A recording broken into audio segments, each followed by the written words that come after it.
నమస్తే.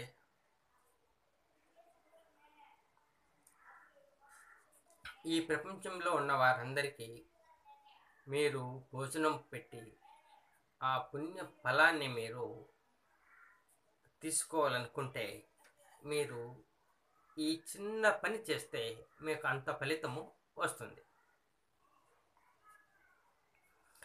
మీరు మామూలుగా ఇస్తరాకులో కానీ ప్లేట్లో కానీ మీరు తినే పదార్థాలన్నిటినీ వడ్డించుకోండి.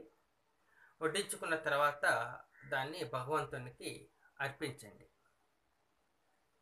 ఇప్పుడు మనకు కావాల్సింది ఏంటంటే అది అక్కడ ఉన్నది ప్రసాదమై ఉంటుంది. ఇప్పుడు మనము ప్రపంచంలో ఉన్న ప్రతి ఒక్క మానవుడికి ఫుడ్ను ఇవ్వాలి. అది మన సంకల్పం. అలాంటప్పుడు ఏం చేయాలా? మన ముందు ఒక ప్రపంచాన్ని ఉన్నట్టు భావన చేయాలి. ఆ భావనలో ఆ ప్రపంచం మీద ఎంతమంది ఉంటారో 750 కోట్ల మంది, ఇంచుమించుగా 750 కోట్ల మంది ఉన్నట్లుగా భావన చేయాలి. ఆ ప్రపంచము, ఆ మనుషులు అందరూ మనలో ఉన్నట్లు భావన చేయాలి. ముందు ఉన్నట్లు కాకుండా మనలో ఉన్నట్లు భావన చేయాలి. మనలో ఉన్న ఆ ప్రపంచము పైన ఉన్న ప్రతి ఒక్క మానవుడు మనం తీసుకునే ఆహారము వాళ్ళు తీసుకుంటారు.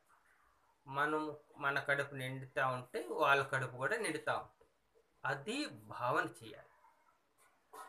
ఇప్పుడు మన లోపల ఉంది, మనం ఒక ముద్ద నోట్లో పెట్టుకోగానే వాళ్ళందరూ కూడా ఆ ముద్దనే, అంటే ఒక్కొక్కరి చేతిలో కూడా అంత సైజు ముద్ద వచ్చేస్తుంది. 750 కోట్ల మందికి చేతులకి ఆ ముద్ద వస్తుంది. అలా భావన చేయాలి. మనం కడుపు నిండుగు ఎప్పుడు కడుపు నిండుతుందో వాళ్ళ కడుపులంతా కూడా నిండుతూ ఉన్నట్లు భావన చేయాలి.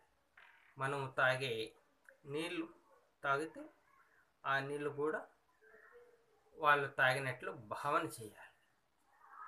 అట్లా మనం వాళ్ళు తృప్తిగా తిన్నట్లు ఎప్పుడైతే మనం భావన చేస్తామో అప్పుడు వాళ్ళకి అందరికీ మనము ఆ పూట భోజనము పెట్టిన ఫలితము మనకు వస్తుంది.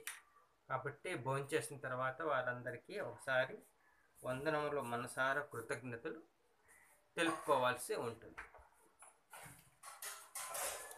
Thank you. నమస్తే.